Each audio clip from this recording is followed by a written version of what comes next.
Chemistry portion में first part atomic structure discuss करेंगे। Atomic structures में फर्स्ट पॉइंट एटम होता है।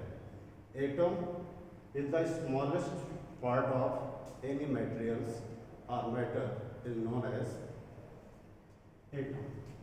The smallest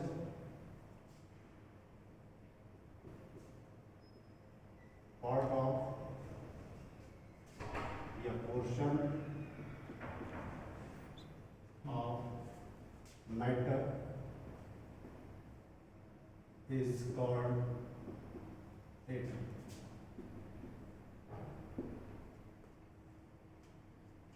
Atom has three fundamental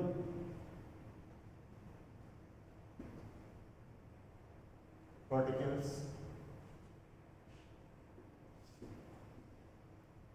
like as electron, proton and neutrons. These particles are also known as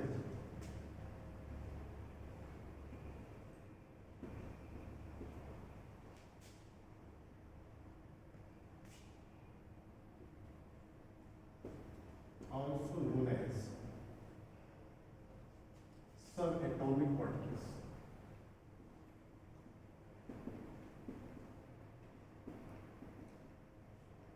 Particles of atom.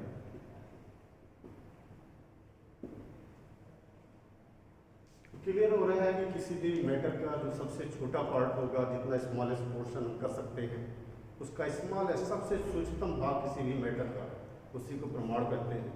उसका भी construction है, structure है, जिसमें तीन पार्टिकल्स मौलिक रूप से आते हैं, फंडामेंटल पार्टिकल्स होते हैं, इलेक्ट्रॉन, प्रोटॉन, न्यूट्रॉन्स। अब how can we arrange these particles? Electron, proton, neutrons कैसे बाइंड एक दूसरे से, कैसे अरेंज? ठीक है, यही अरेंजमेंट, यही बॉन्डिंग उन तीनों की व्यवस्थाओं का एटॉमिक स्ट्रक्चर कहलाता है। तो द प्रेजेंट और bonding nature of electron, proton, neutron is known as atomic structure. So electron, proton, neutron के बारे में कई मॉडल्स आए हैं, लेकिन जो एक्सेप्टेबल मॉडल है वो बोहर्स एटॉमिक मॉडल्स है, जो आगे हम डिस्कस करेंगे।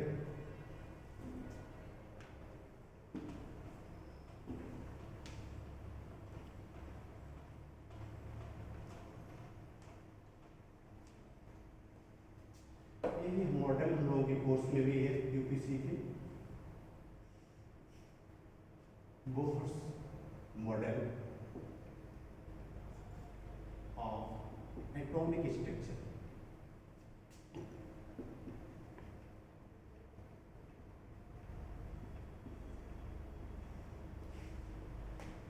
According to Bohr's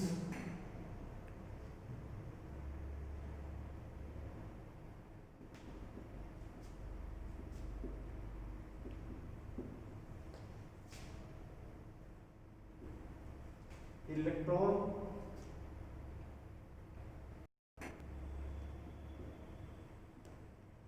traveled or revolved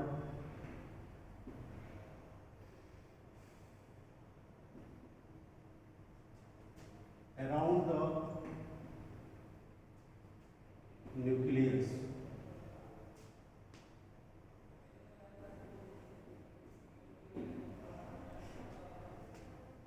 in the specific circular orbit.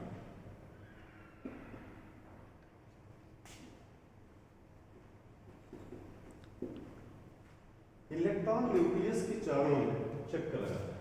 किसी भी एटम में न्यूक्लियस क्या होता है? The smallest central portions of atom in which neutrons and protons are exist in the dense form, solid form, spherical form. That central dense portion of neutron proton is known as nucleus.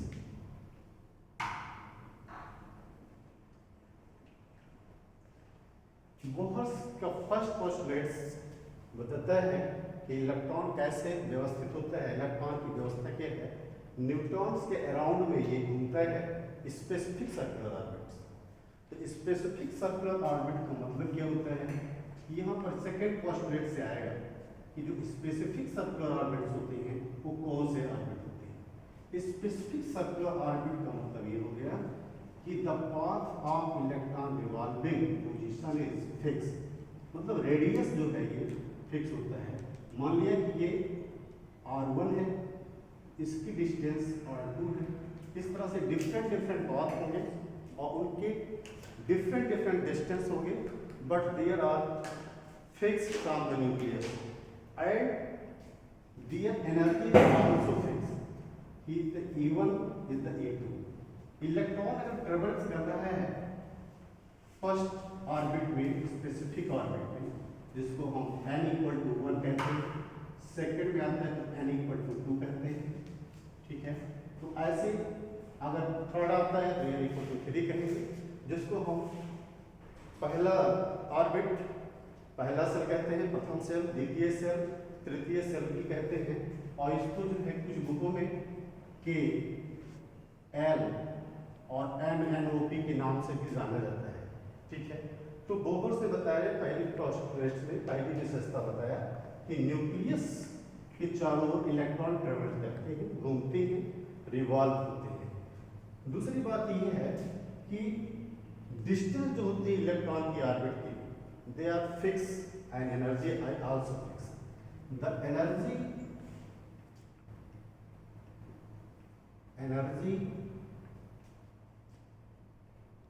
of electron and radius is fixed। Third point इन्होंने बताया, second point ये होगी कि इनकी distance same होगी। इसका मतलब होगा इलेक्ट्रॉन यहाँ ट्रेवल कर रहा है तो यही ट्रेवल करेगा, इसी पाथ में इलेक्ट्रॉन ट्रेवल करेगा, ये यहाँ पर नहीं एग्जिस्ट करेगा। यहाँ ट्रेवल कर रहा है तो यही करेगा, यहाँ पर बीच में कहीं इलेक्ट्रॉन का पोजीशन नहीं आएगा, कभी इलेक्ट्रॉन नहीं आएगा। इलेक्ट्रॉन्स जो घूमेगा न्यूक्लियस के चारों तरफ वो वृत्तीय कक्षा, विशेष प्रकार की वृत्तीय कक्षा, स्पेसिफिक सर्कुलर ऑर्बिट इसीलिए कहते हैं क्योंकि उनकी डिस्टेंस और उनकी एनर्जी कांस्टेंट होती है। थर्ड पॉइंट से आता है कि इलेक्ट्रॉन्स जो होते हैं ये हमारा यहाँ से यहाँ आ सकता है, इलेक्ट्रॉन यहाँ से यहाँ पहुँच सकते हैं, यहाँ से यहाँ जा सकते हैं। Electron can be jump from one energy level to higher energy levels due to loss और gain of one quantum energy. ये हमारी थर्ड पॉइंट्स है। थर्ड विशेषता बताती है कि electron can be jump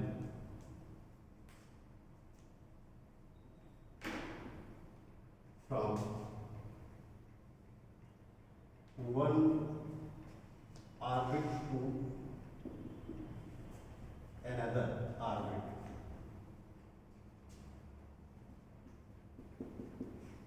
by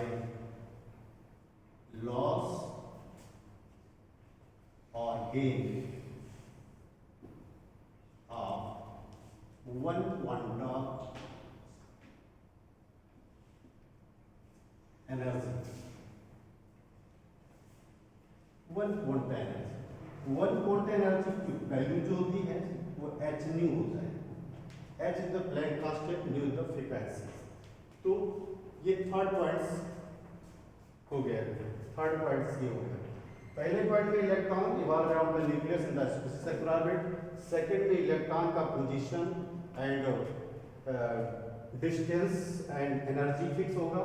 तीसरे में ये है कि इलेक्ट्रॉन्स एक एनर्जी लेवल से दूसरे एनर्जी लेवल में जा सकता है, लेकिन अगर वो हायर एनर्जी लेवल में जाना चाहता है तो उसको वन क्वांटम एनर्जी गेन करनी पड़ेगी, और अगर उसको हायर से लोअर में आता है तो वन क्वांटम एनर्जी लॉस करना पड़ेगा। ये थर्ड पॉइंट्स। अब नेक्स्ट हम फोर्थ पॉइंट पर आते हैं। फोर्थ पॉइंट हमारा ये बताता है कि इलेक्ट्रॉन उन्हीं कक्षाओं में घूमेगा, उन्हीं सेल में घूमेगा जिनके लिए इलेक्ट्रॉन्स का जो मूविंग वेलोसिटी है, उसके लिए जो एंगुलर वेलोसिटी होती है, उसका वैल्यू जो एंगुलर मोमेंटम होता है उसकी वैल्यू NH/2 पाई होगा। जिस सेल के लिए NH/2 की वैल्यू होगी उसी सेल में ही इलेक्ट्रॉन ट्रेवल करेगा। ये फोर्थ पॉइंट है। तो next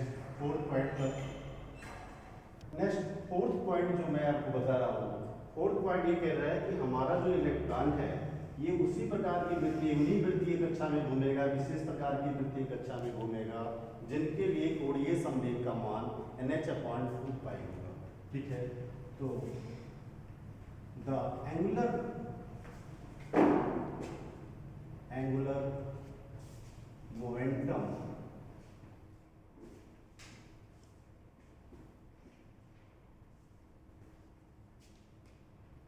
of electron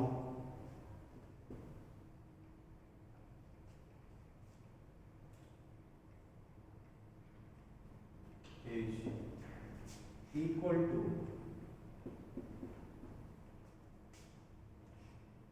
NH/2 that means MBR equal to NH/2 equation number first. This is the angular velocity V and MBR equal to angular momentum of electron. तो ये जो momentum आपको जिस cell के लिए मिलेगा उस सेल में इलेक्ट्रॉन ट्रेवल करेगा। अब ये पोर्शन हमारा जो एटॉमिक स्ट्रक्चर में Bohr model of atomic structure हम लोग पढ़ रहे थे, जिसमें हम लोगों को इलेक्ट्रॉन, प्रोटॉन, न्यूट्रॉन की व्यवस्था के बारे में बताया गया। एक बार फिर से आपको समराइज कर रहा हूँ। न्यूट्रॉन, प्रोटॉन न्यूक्लियस में एग्जिस्ट कर रहा है, डेंस मीडियम में है, पास है, सॉलिड फॉर्म में है, सर्कुलर फॉर्म में है। इलेक्ट्रॉन उसके चारों तरफ राउंड अप कर रहा है डिफरेंट सेल में। उन डिफरेंट सेल की जो एनर्जी है एंड डिस्टेंस न्यूक्लियस से वो कांस्टेंट है, और प्रत्येक जो सेल हैं, जो ऑर्बिट्स हैं, उनका एंगुलर मोमेंटम NH/2 है। यहाँ n की वैल्यू जो है ये 1 2 3 है, जिसको प्रिंसिपल क्वांटम नंबर कहते हैं। अब ये पोर्शन हम समराइज कर रहे हैं, खत्म कर रहे हैं यहाँ पर। नेक्स्ट दूसरा पॉइंट हम नेक्स्ट वीडियो में